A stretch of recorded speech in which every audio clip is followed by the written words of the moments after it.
Jean-Pierre Rondeau, merci d'avoir accepté une interview rapide sur le sujet qui secoue la twittosphère, comme on dit chez les indépendants aujourd'hui, qui est Prips. Alors on a vu la sonnette d'alarme de Sonia Fendler. Certains ont réagi en disant elle a raison, mais c'est peut-être un peu fort. D'autres disent on est en retard. Enfin, et vous restez optimiste, et ça c'est votre marque de fabrique, Jean-Pierre Rondeau. Je pense que tant qu'on n'est pas au pied du mur, d'abord on doit se battre bien sûr, mais ensuite on doit rester serein parce que on a un certain nombre de puissances qui finalement nous protègent. C'est ce qu'on a connu au moment des rétrocessions et enfin du combat sur les rétros. C'est les indussements.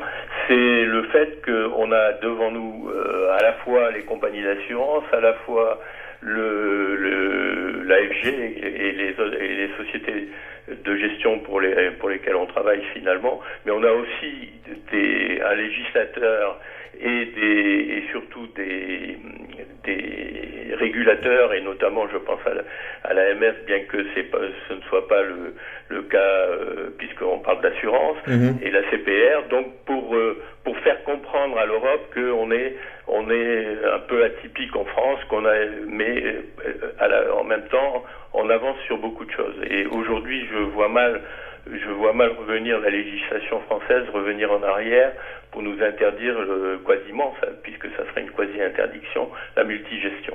Ça serait un gros recul et qui irait contre l'intérêt des consommateurs épargnants. Oui, ça serait un comble, parce que quand on écoute effectivement ce que nous dit Sonia Fendler, on voit que une loi qui était censée améliorer l'information et la fluidité pour l'épargnant finirait par donner moins de liberté et plus de frais.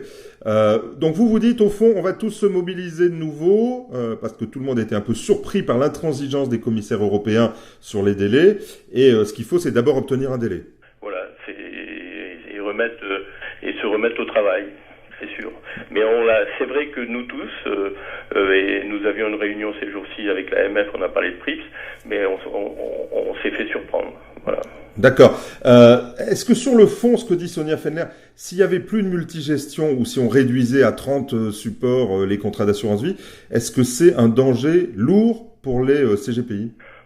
Ça serait pas un danger lourd puisque tout le monde serait dans le même cas, donc on n'aurait pas plus de concurrence pour autant, enfin une nouvelle concurrence. Le problème c'est que ça irait contre l'intérêt effectif des clients. Et puis est-ce qu'on n'irait pas chercher des solutions à l'extérieur, à l'étranger, ouais. Quand même, ce qui a fait au fond, alors outre la qualité forcément sur le juridique, le fiscal, etc., et l'organisation patrimoniale, ce qui a fait la marque de fabrique des CGPI, c'est quand même bien cette multigestion. Absolument. Si on leur donne moins de fonds, ils seront moins spécifiques, moins originaux, non ? Non, parce que ce qui va être important dans les années à venir, c'est la présence que nous avons auprès des clients. Et c'est pour ça que je ne suis pas non plus inquiet sur la FinTech. Ah, bon, on part pas dans le débat, on en reparlera, Jean-Pierre Rondeau, bien évidemment.